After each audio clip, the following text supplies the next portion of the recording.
महायुतीत उर्वरित 2.5 वर्ष राष्ट्रवादीला मुख्यमंत्रीपद द्यावे, राष्ट्रवादीचे जिल्हाध्यक्ष अभिजित मोरेंनी हे वक्तव्य केलंय। सुनेत्रा पवार महाराष्ट्राच्या पहिल्या महिला मुख्यमंत्री व्हाव्या, फडणवीसांना दिल्लीत संधी मिळाल्यास मुख्यमंत्रीपद राष्ट्रवादीकडे द्यावे, राष्ट्रवादीचे जिल्हाध्यक्ष अभिजित मोरेंनी हे वक्तव्य केलं। राज्यातील मुख्यमंत्री पदाबाबत सुरू असलेल्या राजकीय चर्चांच्या पार्श्वभूमीवर राष्ट्रवादीचे नंदुरबार जिल्हाध्यक्ष डॉक्टर अभिजित मोरे यांनी महायुतीने उर्वरित 2.5 वर्षासाठी मुख्यमंत्रीपद राष्ट्रवादी काँग्रेसला द्यावे अशी मागणी केली। तसेच महाराष्ट्राच्या पहिल्या महिला मुख्यमंत्री म्हणून सुनेत्रा पवार यांना संधी देण्यात यावी असंही त्यांनी यावेळी म्हटलं। डॉक्टर मोरे म्हणाले की महायुतीमध्ये भाजपा हा मोठा भाऊ असून पक्षाचे केंद्रीय नेतृत्व समजूतदार आहे।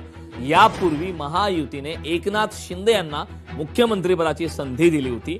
आता देवेंद्र फडणवीस यांच्या कार्यकाळानंतर उर्वरित 2.5 वर्षांसाठी राष्ट्रवादी काँग्रेसला मुख्यमंत्रीपद देणे योग्य ठरेल, अशी सुद्धा प्रतिक्रिया अभिजित मोरे यांनी दिली आहे। स्वर्गीय अजितदादांच्या निधनानंतर ज्या पद्धतीनं महाराष्ट्रामध्ये एक मनोभावनेचा एक उद्रेक त्या ठिकाणी दिसून आला, आदरणीय दादांनी केलेल्या कामांचं खऱ्या अर्थानं महाराष्ट्राच्या जनतेला त्यावेळेस दादांच्या उणीव भासायला लागली आणि त्याच्यामुळं दादांनी जो काही पुरोगामी आणि अग्रगणी महाराष्ट्राचा विचार ह्या महाराष्ट्राला दिला, त्याचं जर खऱ्या अर्थाने त्याचा वारसदार कोणी असेल तर आमच्या राष्ट्रीय नेत्या आदरणीय सुनेत्रा वहिनी पवार आहेत।